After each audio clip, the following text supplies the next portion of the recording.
Ahead of the Meghalaya elections this time round, I am now joined by two of the senior most UDP leaders from the state. With me, I have Allantry Dkhar and Paul Lyngdoh.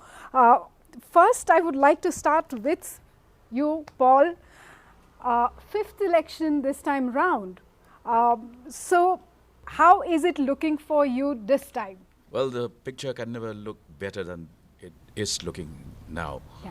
And I'm speaking not only on my own behalf, but also on behalf of the party, because there is a distinct and perceptible wave in favor of the United Democratic Party.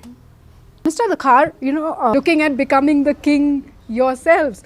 So where is this confidence coming from, and how do you look at Meghalaya elections 2023? Well, this coming election, as Paul very rightly put, we are in a very, very bright position.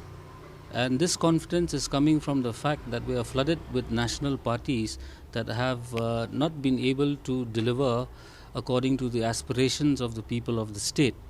Thereby, the ongoing narrative is that we go local because we know better. And that is where our confidence is coming from, especially considering the anti-incumbency wave that is doing the rounds against the party that is leading the current government. Yeah, just in case there is an alliance required, then who is that going to be? Or are you going to go by the numbers as and when and then take a call? What is that going to be? I guess that makes perfect sense. We will first see where we stand. Yeah. In fact, even in the event of the party securing an absolute majority of its own, the doors are not closed for negotiating and having partners. Right. Likewise, supposing we decide to go on our own, that also is option B. And option C, of course, is in case of a hung assembly. Yeah. We will pick and choose partners who we think we can do lunch with and work together with. Yes. Okay, all right. That's a very interesting way of putting it.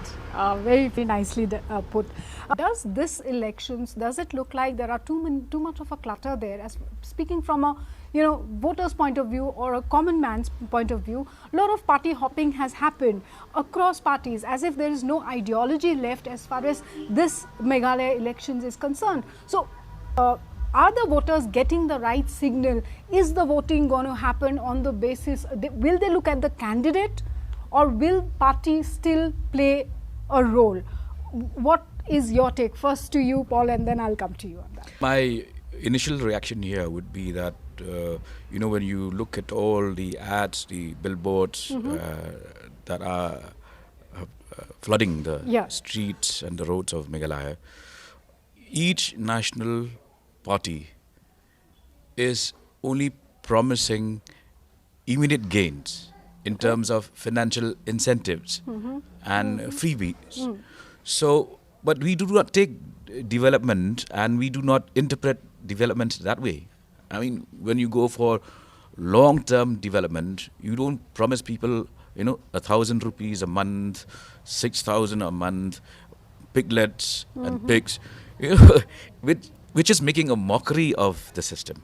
Rather, we would go for sustainable development based on certain core areas that we have identified. And we would like to sell that as the USP of the party. Okay, now BJP is looking at, of course, every political party wants that. BJP in particular is looking at improving their tally. So what, as UDP, what is your sense? What does it actually look like? See, BJP has found very little acceptance in the state of Meghalaya by virtue of the fact that this party that heads the central government is tilted towards a particular religion which does not hold a majority in the state, and it is counter to the majority of the faith that the state practices. So the recent developments, especially in Assam, where the videos have gone viral on social media, where government bulldozers have been toppling churches across the state of Assam, that will not go well, and therefore they will not find the acceptability that they hope to fine by fielding 60 candidates this time round. So BJP, I would say, their tally might just stay the same. Okay, and how do you look at TMC entering the battlefield now? Well, TMC is another party that hails from Bengal. We have history over that, which I would not like to declare here. Yes. And it may find acceptability in Garo Hills, but as far as Khasi and Jaintia Hills, I think it will be very sporadic. About your constituency, of course, there's Mohendra Rapsang, you are there, and then Ernest Mauri is there. Looks like an interesting battle ahead. Well, I love interesting battles, and I would go for anything interesting, anything short of boring. Okay. This time around, I keep telling the voters that you really have a Hobson's choice, you know, and all that I know is that there is a huge anti-incumbency wave, and that is not only my initial strength. Now it has turned into an avalanche of support, and the way I read it, people are frustrated by the 5 years of non-performance of the incumbent, and therefore this time around the fight will not be between me and the individuals that you have named. It'll be a fight between what Bob Paul has done and what he is capable of doing more.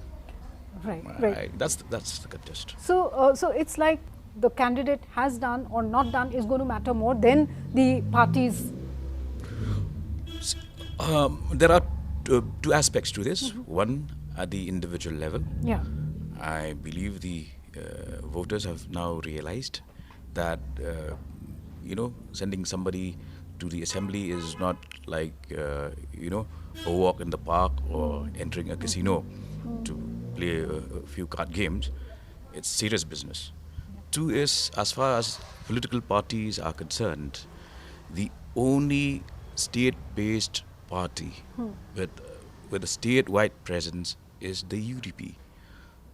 Other regional or state-based parties have dissipated, like HS PDP, it has dissipated. VPP has just begun. KNUM has disappeared into the sunset. So we are here. And on the other hand, as Alan has mentioned, we have a plethora of national parties, some of whose leaders, once they cross Hotel Pine Wood, can't figure out which is Shillong North, which is Shillong West. All right, okay. All right, wishing you the very best one more time and wishing UDP all the best. Thank you so much for speaking to Northeast Live. Thanks, both of you. Thank you so much.